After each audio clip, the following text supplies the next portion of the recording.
Et salut tout le monde! On se retrouve cette semaine pour faire ensemble l'analyse du chapitre 1031 de One Piece qui vient tout juste de sortir. Avant que la vidéo ne commence, je voudrais vous demander de vous abonner à la chaîne si ce n'est pas déjà fait et de laisser un like en dessous de la vidéo. C'est le meilleur moyen de me montrer votre support et d'aider à faire en sorte que mes vidéos touchent un plus grand public. Je vous remercie grandement d'avance et sans plus tarder, passons directement à la vidéo.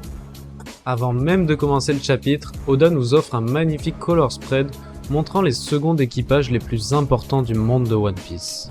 On peut y voir Rayleigh en premier plan, l'ancien second du roi des pirates, Ben Beckman, Katakuri, qu'on aurait tous aimé revoir dans cet arc de Wano, Killer, Marco, Sabo, qui n'est pas le second d'un équipage à proprement parler, mais qui est quand même le second de l'armée révolutionnaire, et finalement Shiryu, le second du plus récent empereur des mers. Tous sont portraits dans leur propre case et par-dessus celle-ci, il y a Beppo et Zoro qui sont mis en avant, comme si Oda nous montrait que les équipages qui seront les plus influents dans le futur sont ceux des Hard Pirates et du Chapeau de Paille.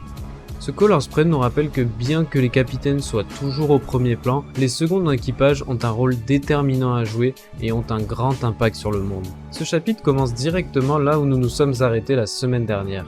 On retrouve Law et Kid devant le tas de fer sous lequel a été enseveli Big Mom.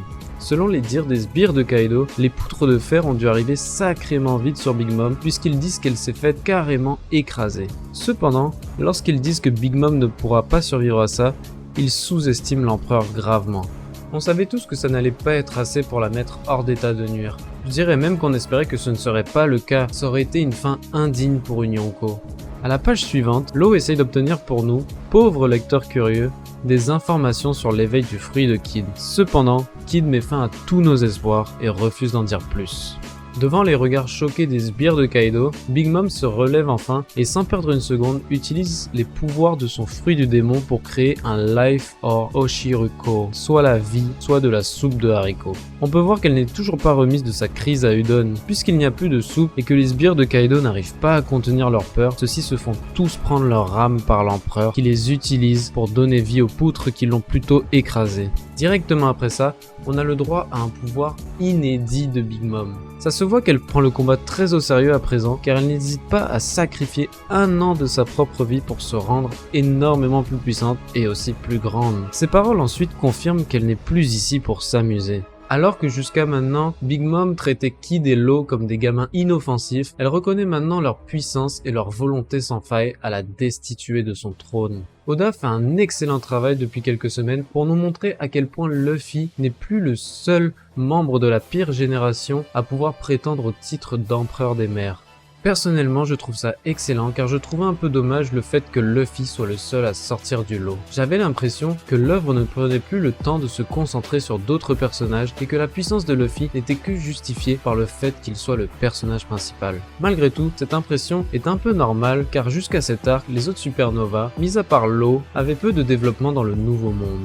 C'est pour cela que la révélation de leur puissance monstrueuse dans cet arc semblait sortir du chapeau d'Oda. Mais en réalité, je suis sûr qu'il a toujours eu l'intention de les faire rester de sérieux rivaux pour Luffy. Sur cette même page, on a aussi des paroles très intéressantes de Law. Il affirme que son but, donc la raison pour laquelle il doit défaire les empereurs, est de découvrir la vérité sur l'histoire.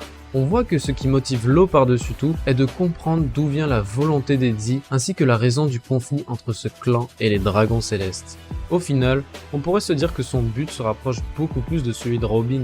Je vois ça comme une sorte d'acceptation qui n'aspire pas particulièrement à devenir le roi des pirates et que si le fait que Luffy le devienne lui aide à accomplir son but, cela lui irait très bien. On sait tous le type de relation qu'il y a entre Law et Luffy. Bien que selon moi, Law ne se considérera jamais comme inférieur à Luffy, je le vois bien avoir l'envie d'aider ce dernier à accomplir son rêve. Kid, lui, dit tout simplement qu'il s'en fout du prix qu'il faudra payer pour vaincre Big Mom. Franchement, ça m'a étonné qu'aucun de ces deux-là, surtout Kid, ne dise qu'il veut défaire Big Mom pour devenir le roi des pirates. C'est dommage, j'aurais aimé voir cette phrase sortir de la bouche d'un autre personnage que Luffy.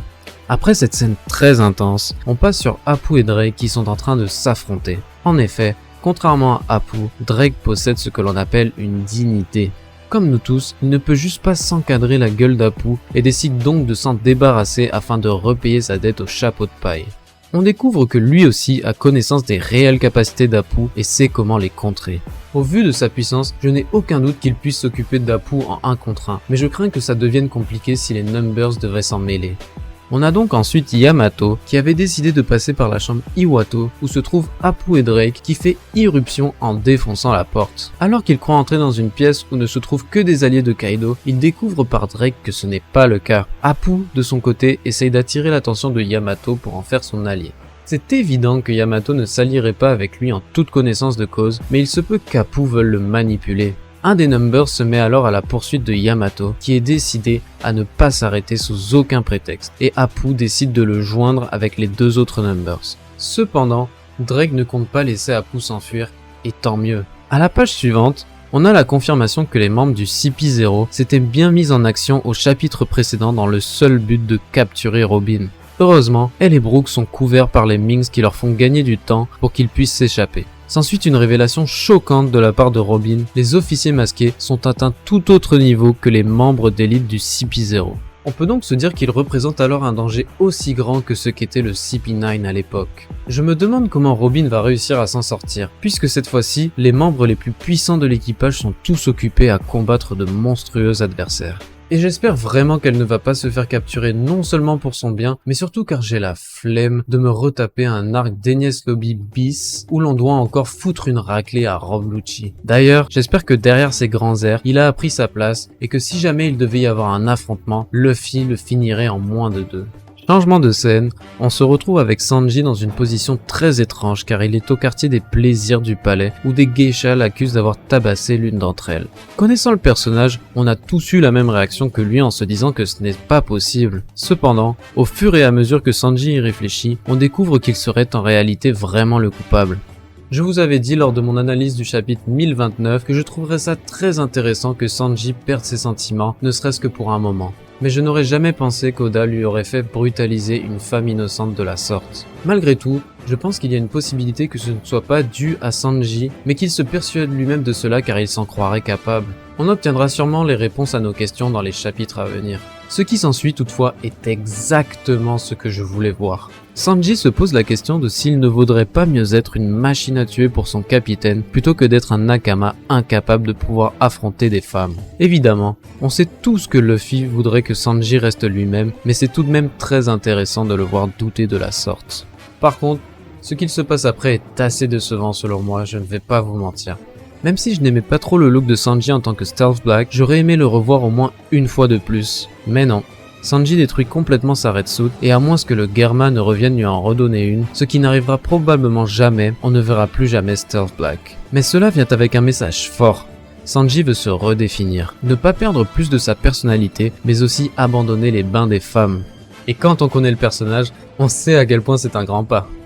Avant de reprendre son combat final contre Queen, Sanji contacte Zoro via un Dendenmushi qu'il lui avait discrètement donné pour lui demander de le tuer de ses propres mains si jamais il n'était plus lui-même à la fin de cette bataille, ce que Zoro accepte sans broncher, toujours fidèle à son caractère. Sanji affirme donc qu'en définitive, il préfère perdre sa vie que sa personnalité. Et ça, c'est beau. On n'avait pas eu un tel moment entre ces deux-là depuis Thriller Bark quand Sanji a voulu prendre la place de Zoro face à Kuma pour se sacrifier. Le chapitre se termine finalement sur une attaque dévastatrice de Sanji qui est plus déterminée que jamais. Cette attaque est parfaitement choisie et n'avait pas été utilisée depuis l'arc de l'île des hommes poissons, Hell Memories. Alors que la première fois celle-ci faisait référence, dans un esprit comique, à ces 2 années passées sur l'île de Kamabaka, cette fois-ci, la référence est faite à son passé dans le Germa Double Six, sur un ton très sérieux. Et voilà qui conclut cette analyse du chapitre 1031 de One Piece. J'ai vraiment encore une fois adoré le chapitre de cette semaine. Dites-moi ce que vous en avez pensé en commentaire, ainsi que ce que vous voulez voir la semaine prochaine. Vous pouvez aussi jeter un coup d'œil à mes autres vidéos si l'envie vous en prend. Anyways, si vous avez aimé la vidéo, n'oubliez pas de vous abonner et de lâcher le petit like qui fait très plaisir. Allez aussi me suivre sur mes autres réseaux sociaux pour être au courant de tout ce qui se passe. Allez, à la prochaine!